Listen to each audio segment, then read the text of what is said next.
saya Nikita Priscilia Silitonga. Saya dari SMP Metodis Tanjung Marawa. Pada hari ini saya akan menceritakan sebuah dongeng yang berjudul Si Itik Buruk Rupa. Begini ceritanya.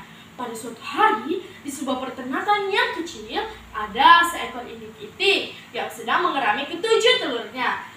Perlahan telur pun mulai menetas, hingga ada salah satu anak itik yang berbeda dari saudara-saudaranya. Dengan demikian, ibu itik tetap menyayanginya, berbeda dari saudara-saudaranya yang mengejeknya.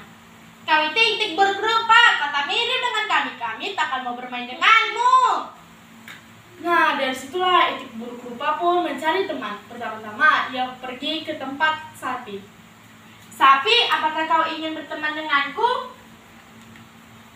"Mau, aku takkan mau berteman dengan itik buruk rupa seperti kau."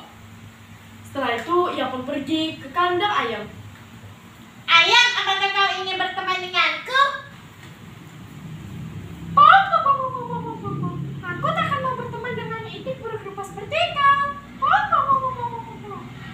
Nah, setelah itu, ia pun pergi ke peternakan dan menceritakan semuanya itu kepada ibunya. Lalu ibunya berkata, "Tidak apa-apa nak, walaupun kau berbeda dari yang lain, ibu tetap menyayangimu." Keesokan harinya, ibu itik ingin pergi ke hutan untuk mencari makanan kepada anak-anaknya.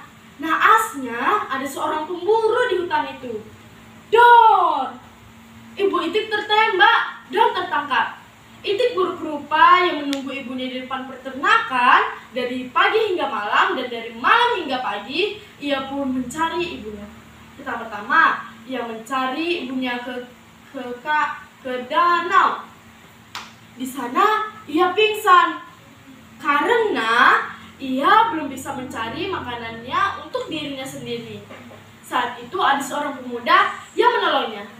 "Itik yang malang akan kurawat dan kujaga sepenuh hati." Petani tersebut pun membawa itik itu pulang ke rumahnya dan memberikan itik itu tempat tinggal.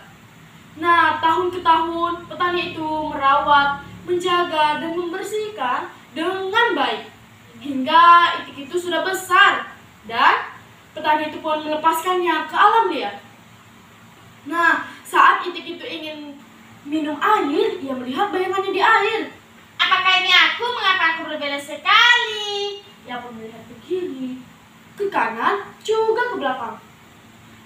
Ia pun merentangkan sayapnya dan mengepakkan sayapnya. "Wah, ternyata ini aku." Ia pun bergegas dari danau itu dan pergi dari danau itu. Saat di tengah jalan ada yang memanggilnya, yaitu seekor angsa. "Hei, ayolah kita berterbangan bersama. Kau itu seekor angsa dan aku seekor angsa. Kita itu bersama-sama."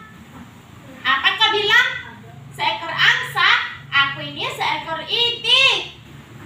"Bukan, kau itu seekor angsa. Lihatlah, kita itu sama kan?" Nah, saat itu itik pun mengikuti perintah dari seekor angsa dan mereka berterbangan bersama. Nah, itik itu pun menyadari bahwa dia adalah seekor angsa. Nah, saat itu ada ibu angsa yang ingin mengerami telur-telurnya, tetapi ada satu telur yang terjatuh dari tebing dan tercampur ke sarang telur itik. Nah, dari situlah itik itu berbeda dari saudara-saudaranya dan dia adalah seekor angsa. Nah, pesan moral yang dapat kita ambil dari cerita ini adalah berbeda bukanlah suatu hal yang buruk dan itu butuh proses yang lama. Seperti kisah dari itik yang jelek berubah menjadi angsa yang cantik. Sekian dari saya, terima kasih.